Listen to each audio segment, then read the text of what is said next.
Basis is a series for the researcher. Previously we have featured many who have discussed mind control. Now we travel to Norway to seek experienced, qualified medical opinion on mind control and other matters with retired Chief Medical Officer from Finland, Rauni Kilde.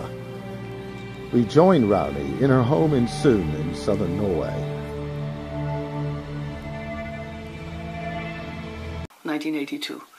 And at the same time it was published in Sweden, because I had some articles in Swedish magazines, interviews, and had mentioned it. So a publishing house from Sweden called me and said, "Can we have your book?" But that was before I had finished it. I said, "Look, I'm writing my first book and it's not finished. It doesn't matter, we'll take it." It became #1 bestseller in Finland. It became #1 bestseller in Norway, #5 bestseller in Sweden, and then it's also in Danish and Icelandic and Spanish.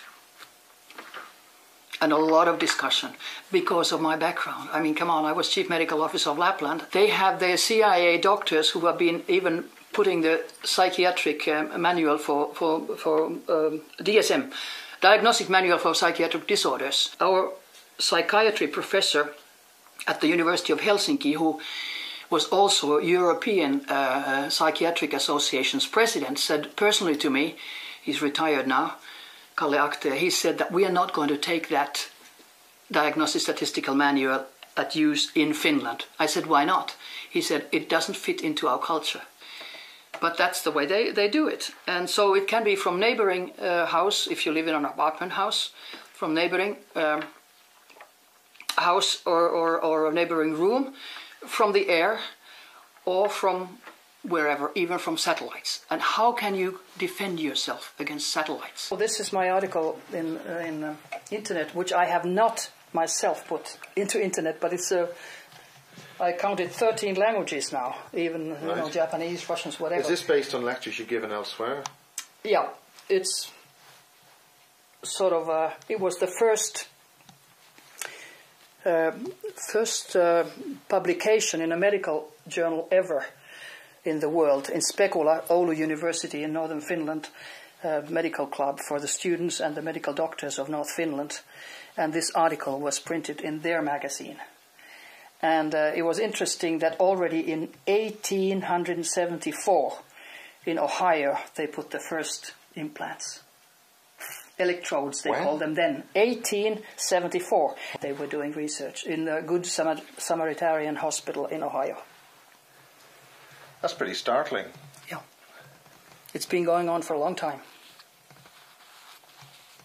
Yes, I have read the story. Yeah. Kim something, what was her? She's dead now. Yeah. Many of those ladies died of cancer. And that's what they do. That's the Greenham Common ladies? Yeah. Mm-hmm. Yeah. Died of cancer? Yeah. Because of the mind control and the microwaves? Of course, but they can cause cancer. The worst thing is that they use illnesses as weapons today. They can beam into you cancer. For rats it takes only 2 days. But they have another frequency and they can also take it away. But do you think they give it to humans? No. And do you think that's what the reason is, they need a DNA code for everybody? Probably. Then they can also cause a myocardial infarction if they want to kill you. If they don't, they just give you angina. It just hurts, heart pain. Or they can give you a stroke. They can give you a diarrhea. They can make you vomit in a second. And this is used as a weapon. Think, Dr. Melby, who had been at the national board here in Norway, had come out before his death and said that they have been using human patients as guinea pigs. He didn't use the word guinea pigs, but using them for what they say research. They didn't take that in. I said, well, he was so old.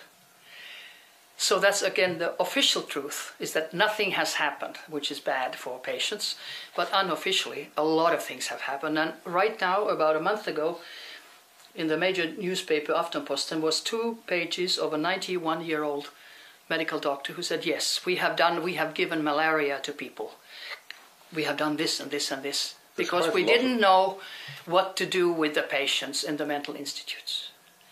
And in this committee that gave out the report in the year 2003, I was there for 1 hour and gave positive information. Like, you know, the Times magazine had an article that Norway, among others, uses insane for research. Nothing came out, but these 2 last pages show something, and I thought that was very interesting. This is the official name of the committee, and this is done, as you see, U.S. Air Force, U.S. Army, whatever, U.S. Atomic Energy Commission, United States Navy, Office of Naval Research, U.S. Navy, NASA, doing research with patients in Norway. In Norway? This is Norway. This was Dr. Sem Jacobsen, who was working with American military institutes. And this was from 1950s to 1960. Why is there such a heavy involvement of U.S.